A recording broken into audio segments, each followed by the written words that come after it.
Young girls living in limbo, sadness and desperation permeating every aspect of their interrupted lives as they linger in a Baghdad female juvenile prison. Some face punishment for prostitution. Others are charged with ties to terrorism. And then there are the victimized victims. Zina's sad journey to this place began 2 years ago. My father came and took me to go visit my grandfather in Syria, says Zina, and I went with him. The family trip was a cover story. Like others here, Zina found herself faced with the most horrific possible reality. She says she had been sold into sexual slavery. Forcefully taken from Syria to the United Arab Emirates, the frightened 13-year-old refused to surrender to such a horrendous fate. She ran. I'm proud of myself, says Zina. I turned myself into the police and decided not to stay in that situation. Authorities in Dubai helped her return to Iraq. But instead of being comforted, Zina was prosecuted. Her crime? Traveling on a forged passport. She says it was the only way she could make it back home. She's now serving 2 years in prison. A prison official confirms her story. Trafficking is a growing problem in Iraq. Some vulnerable women, desperate to support their families, are tricked into it by accepting fake marriage proposals. Many young girls, their parents desperate for money, are just sold outright.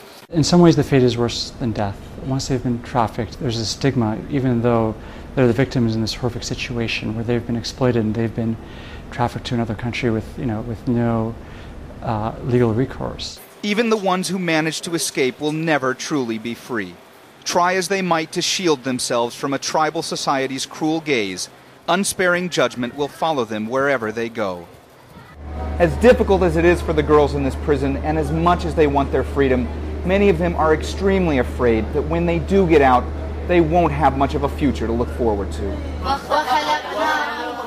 A sense of injustice pervaded every story we were told. Some girls discovered they were to be trafficked and tried to stop it.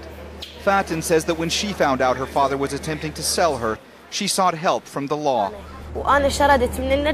I ran away from Najaf and escaped to Baghdad, where I found my mother and asked her if she knew what my father was planning, explains Fatin. So she took me to court in Baghdad. We got a lawyer and brought a case against my father. Months passed and the lawsuit was never heard.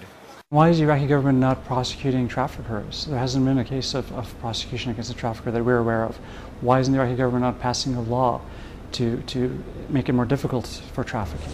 While awaiting justice, Fatin's father raped her. After the attack, she killed him. After that, Iraqi authorities did get involved. She is currently serving the 5th year of a 15-year sentence. But at 22, Fatin, like several of her fellow inmates, is too old to remain in a juvenile facility. She'll soon have to serve out the rest of her term in a prison for adults, a much harsher environment. The girls fear the transfer, but it's their eventual release that they're even more afraid of. Yes, there is freedom outside, says Fatin, but people don't forgive. They don't have mercy. Life hasn't been kind to these girls. They're reminded each and every day how that will likely never change. Mohammed Jamjoom, CNN, Baghdad.